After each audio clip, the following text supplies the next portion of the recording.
జాతీయవాద జర్నలిజానికి అసలైన వేదిక నేషనలిస్ట్ హబ్ ని సబ్స్క్రైబ్ చేసుకోండి. నోటిఫికేషన్స్ కోసం బెల్ ఐకాన్ పై క్లిక్ చేయండి. భారత పర్యటనలో మాక్రాన్ ఉండడము, ఈ మాక్రాన్ పర్యటనలో కీలకమైన ఒప్పందాలు కూడా చోటు చేసుకున్నాయి. ఒకసారి హైలైట్స్ చెప్తారా? మనకు ఫ్రాన్స్ కి భారతదేశానికి మధ్యలో ఉన్నటువంటి మైత్రి చాలా పటిష్టమైనటువంటి మైత్రి. ఇది ఈ రోజుది కాదు, గత 40-50 సంవత్సరాల నుంచి కూడా మనకు ఫ్రాన్స్ మనకు అవసరమైనప్పుడు మన పక్షాన్ని నిలబడ్డటువంటి ఒక శక్తి. యూరోప్ అంతా కూడా మనకు వ్యతిరేకంగా ఉన్న రోజుల్లో కూడా ఫ్రాన్స్ మనకు సహాయం చేసినటువంటి రోజులు ఉన్నాయి.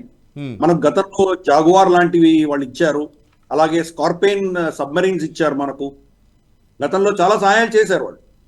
ప్రపంచమంతా మన మీద ఆంక్షలు విధించినప్పుడు, మనము న్యూక్లియర్ టెస్ట్ చేసినప్పుడు మన మీద ఆంక్షలు విధించినప్పుడు ఫ్రాన్స్ మన మీద ఎటువంటి ఆంక్షలు విధించలేదు. అందుకని మన మీద ఒక విధమైనటువంటి మారల్ లెక్చర్ ఇచ్చేటువంటి యూరోప్ కావచ్చు, అమెరికా కావచ్చు, వాళ్ళకి చాలా భిన్నంగా ఫ్రాన్స్ ఎప్పుడు కూడా మనకు మిత్రదేశంగానే ఉండింది. అంతేకాదు మనకు ఫ్రాన్స్కి మధ్యలో ఉన్నటువంటి సెక్యూరిటీ పరమైనటువంటి ఏదైతే మైత్రి ఉన్నదో దాన్ని పురస్కరించుకుని ఈవెన్ యునైటెడ్ నేషన్ సెక్యూరిటీ కౌన్సిల్లో కూడా ఫ్రాన్స్ మన తరపున నిలబడినటువంటి ఒక బలమైనటువంటి మిత్రుడుగా వ్యవహరిస్తున్నాడు. ఈవెన్ రష్యా కొన్ని అంశాల్లో మనకు కంప్లీట్గా 100% మన పక్షాన్ని రాకపోయినా కానీ కూడా ఫ్రాన్స్ మాత్రం మన పక్షాన్ని నిలబడినటువంటి విషయాలు మనం చూసాం. ఫర్ ఇన్స్టెన్స్ ఆర్టికల్ 370 సవరణ తర్వాత కశ్మీర్కి సంబంధించి యునైటెడ్ నేషన్ సెక్యూరిటీ కౌన్సిల్లో చైనా ఏవో ప్రవేశపెట్టే ప్రయత్నం చేస్తే దాన్ని వీటో చేసినటువంటి మొట్టమొదటి దేశం ఫ్రాన్స్. కాబట్టి ఫ్రాన్స్ కి మనకు ఉన్నటువంటి మైత్రి చాలా పటిష్టమైనది. గతంలో 2023లో బెస్టైల్ డే సెలబ్రేషన్స్ రోజు ప్రధాని మోదీ గారిని అక్కడ చీఫ్ గెస్ట్ గా వాళ్ళు ఇన్వైట్ చేశారు. దానికి ప్రతిస్పందనగా మనం రిపబ్లిక్ డే పీరియడ్ కి ఆయనని ఇక్కడ ఇన్వైట్ చేయడం జరిగింది. ఈ మధ్యకాలంలో చాలా కీలకమైనటువంటి అంశాలలో చర్చలు జరుగుతున్నాయి. మొట్టమొదటిది మనం గ్లోబల్ రౌండప్ లో మనం చర్చించినటువంటి విషయం, మన ఐఎన్ఎస్ విక్రాంత్కి కావాల్సినటువంటి 26 రఫాయల్ మెరైన్ వర్షన్స్, అంటే చిన్నవి ఉంటాయి. ఎందుకంటే మామూలు ఎయిర్ ఫోర్స్ కి అయితే పెద్ద ఎయిర్ క్రాఫ్ట్స్ ఉంటాయి, మనకు ఎయిర్ క్రాఫ్ట్ క్యారియర్ మీద చాలా తక్కువ రన్వే ఉంటుంది కాబట్టి చిన్న చిన్న ఎయిర్ క్రాఫ్ట్స్ ఉంటాయి. రఫాయిల్లే అవి కూడా కొనడానికి మనం నిర్ణయించుకున్నాము. సో 26 రఫాయిల్స్ గురించి చర్చలు జరుగుతుంది. ఇన్ ప్రిన్సిపల్ మనం ఒప్పుకున్నాం, అవే కొంటామని చెప్పాము. అమెరికాకు సంబంధించినటువంటి F-18 ని మనం రిజెక్ట్ చేసాం. కరెక్ట్, మనం డిస్కస్ చేసాం కూడా, చర్చించాం మనం దాని గురించి. సో హార్నెట్ మనం రిజెక్ట్ చేసాము అమెరికాది. సో ఇది ఒకటి చాలా సీరియస్ గా నడుస్తున్నది. రెండవది 3 స్కార్పియన్ క్లాస్ సబ్మరీన్స్ కూడా మనం ఫ్రాన్స్ నుంచి కొనడానికి సిద్ధపడుతున్నాం. ఇంకొక విషయం ఏంటంటే మనకు న్యూక్లియర్ పవర్ ప్లాంట్స్, గతంలో మనకు అమెరికాతోటి మన్మోహన్ సింగ్ గారి ప్రభుత్వం ఉన్నప్పుడు మనం వాళ్ళతోటి న్యూక్లియర్ డీల్ చేసుకున్నా కానీ కూడా దానివల్ల మనకేం లాభం చేకూరలేదు. ఎందుకంటే వాళ్ళు మన మీద ఏవైతే పెనాల్టీస్, మనం ఒకవేళ న్యూక్లియర్ కంటామినేషన్ లీక్ అవుతే కనుక ఆ కంపెనీ మీద మనం వేసేటువంటి పెనాల్టీస్ ని రెస్ట్రిక్ట్ చేయడానికి వాళ్ళ మన మీద చాలా క్లాజులు పెడితే దాన్ని మనం తిరస్కరించాం. దాంతో అమెరికా నుంచి మనకు న్యూక్లియర్ ప్లాంట్స్ రావట్లేదు. ఫ్రాన్స్ ఇప్పుడు ముందుకు వచ్చి మనకు చాలా న్యూక్లియర్ ప్లాంట్స్ ఇవ్వడానికి సిద్ధపడుతుంది. కాబట్టి అదొక మేజర్ అడ్వాంటేజ్. అంతేకాదు సఫ్రాన్ అని చెప్పేసి వాళ్ళ దగ్గర ఒక ఇంజిన్ ఉన్నది, చాలా స్పెషలైజ్డ్ ఎయిర్ ఫోర్స్ ఇంజిన్ అది. దానిని మనం భారతదేశంలో తయారు చేయడానికి ఫ్రాన్స్, భారతదేశం ఇద్దరు కలిసి జాయింట్ గా దాన్ని రీసెర్చ్ చేసి దాన్ని నెక్స్ట్ లెవెల్లో తీసుకువెళ్ళడానికి చర్చలు జరుగుతున్నాయి. ఇదేంటంటే మనకు G414 ఏదైతే ఉందో, మనం అమెరికాతో ఒప్పందం చేసుకున్నామో జనరల్ ఎలక్ట్రిక్ సంబంధించి మన తేజస్లో పెట్టడానికి, ఆ తేజస్లో పెట్టవలసిన ఇంజన్ కి ప్రత్యామ్నాయంగా సఫ్రాన్ కూడా మనం చూస్తున్నాం. సఫ్రాన్ కావచ్చు, 414 కావచ్చు, లేదా భారతదేశంలోనే తయారు చేస్తున్నటువంటి ఇంజన్ కావచ్చు, 2-3 ఆప్షన్స్ పెట్టుకుంటున్నాం తేజస్లో. రేపటి రోజు GE మనకు నిజంగా ఎవరితోనో యుద్ధం వచ్చినప్పుడో లేదా అవసరం ఉన్నప్పుడో GE మనకు ఇంజన్స్ ఇవ్వము అంటే మన పరిస్థితి ఏంటి? అందుకని ప్రత్యామ్నాయం చూసుకుంటున్నాం. దానికి సఫ్రాన్ ఫ్రాన్స్ నుంచి మనం తెచ్చుకుంటున్నాం. కాబట్టి ఇన్ని రంగాలలో మనకు ఫ్రాన్స్ కి చర్చలు జరుగుతున్నందువల్ల ఇమాన్యుయల్ మక్రాన్ భారతదేశం పర్యటన అనేది చాలా కీలకమైంది. ఈ పర్యటనలో నాకు చాలా ఆసక్తికరంగా అనిపించింది, మొన్న నేను చదువుతున్నప్పుడు అనిపించింది.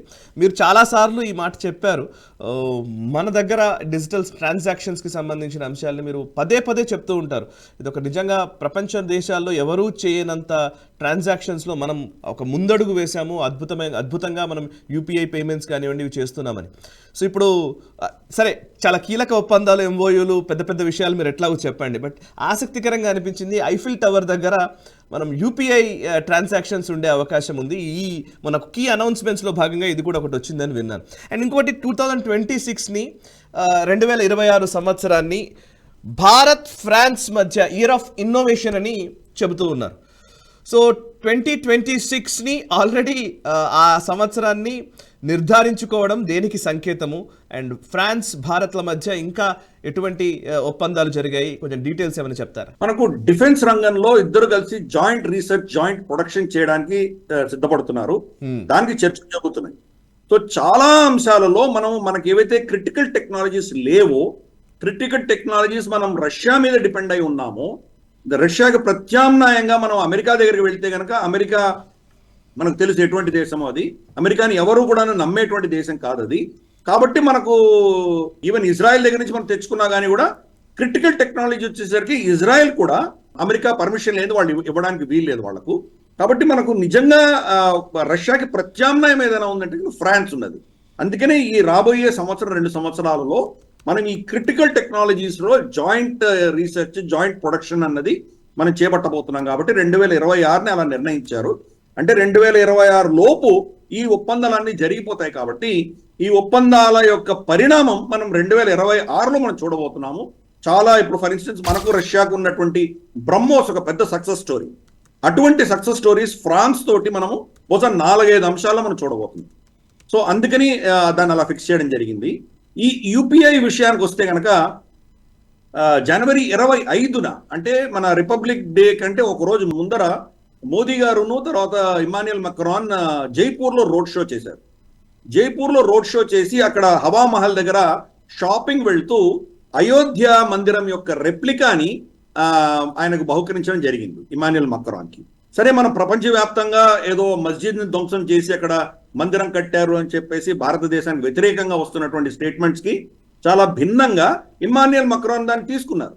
అంటే దాని మన మీద ఏదో మారల్ లెక్చర్ ఇవ్వడమో, సెక్యులరిజం పాఠాలు చదవడమో ఇటువంటి చేయలేదు. ఆయన లక్షణంగా తీసుకున్నారు. దాని పేమెంట్ యూపీఐతో జరిగింది.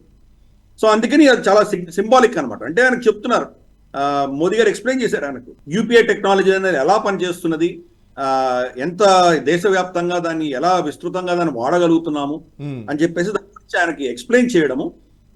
ఇమాన్యుయల్ మక్రాన్ కూడా అది సేమ్ టెక్నాలజీ ఫ్రాన్స్ లో కూడా ఇంప్లిమెంట్ చేయడానికి ఆయన ఒప్పుకోవడం లాంటివి అక్కడ జరిగినాయి. సో ఏదో క్యాజువల్ గా షాపింగ్ వెళ్ళినట్టే ఉన్నారు, కానీ దీంట్లో 2 చాలా కీలకమైనవి. ఒకటి, రామ మందిరం ఆయనకు బహుకరించడం, అంటే సెక్యులరిజం పక్కన కంప్లీట్ గా పెట్టేశాము, ఇది మా సంస్కృతి అని చెప్పడం. రెండవది మన టెక్నాలజీ యూపీఐని ఆయన ప్రదర్శించడం. ఈ 2 విషయాలు అక్కడ జరిగినాయి. ఆయన ఏమన్నారంటే 30,000 మంది విద్యార్థులు భారతదేశం నుంచి ఫ్రాన్స్కి వచ్చే దిశగా మేము ప్రయత్నాలు చేస్తాం రాబోయే కొన్ని సంవత్సరాల్లో, అది నా టార్గెట్, నేను దానికోసం పనిచేస్తానని చెప్పడం జరిగింది అది. కాబట్టి మనకు ఫ్రాన్స్ చాలా కీలకంగా మిత్రుడుగా ఉంటున్నాడు మనకు. యూకే అయితే ఎనీవే అది అమెరికా యొక్క 51st స్టేట్ అనే చెప్పొచ్చు. వాళ్ళకు ఇండిపెండెంట్ ఆలోచన అంటూ ఏమీ లేదు. జర్మనీ కూడా అదే పరిస్థితి. 2వ ప్రపంచ యుద్ధం తర్వాత మొత్తం వాళ్ళ ఆలోచన దృక్పథం అంతా అమెరికా కంట్రోల్ చేస్తుంది. సో యూరోప్ లో ఉన్నటువంటి పెద్ద ఈ 2-3 దేశాలన్నీ కూడాను వాళ్ళు అమెరికా హస్తగతమయ్యే, అమెరికా కంట్రోల్లో ఉన్నప్పుడు మన పక్షాన్ని నిలబడినటువంటి ఏకైక దేశం ఫ్రాన్స్. కాబట్టి ఈ విజిట్ ఏదైతే ఈ ఆయన భారతదేశానికి రావడం అన్నది చాలా కీలకమైంది. చాలా మనకు రాబోయే రోజుల్లో, రాబోయే 1-2 సంవత్సరాల్లో మనకు స్ట్రాటజిక్ గా, డిఫెన్స్ పరంగా, ఇతరత్ర చాలా అంశాలలో మనకు చాలా లాభసాటి కాబోతుంది. ఈ వీడియో మీకు నచ్చినట్టయితే లైక్ చేయండి, 10 మందికి షేర్ చేయండి. అలాగే కామెంట్ల రూపంలో మీ అభిప్రాయాలను మాతో పంచుకోండి. Nationalist hub group of channels ను సబ్స్క్రైబ్ చేసుకుని తెలుగునాట జాతీయవాద జర్నలిజాన్ని ప్రోత్సహించండి. ఈ వీడియో కింద ఉన్న బెల్ ఐకాన్ పై క్లిక్ చేయడం మర్చిపోవద్దు.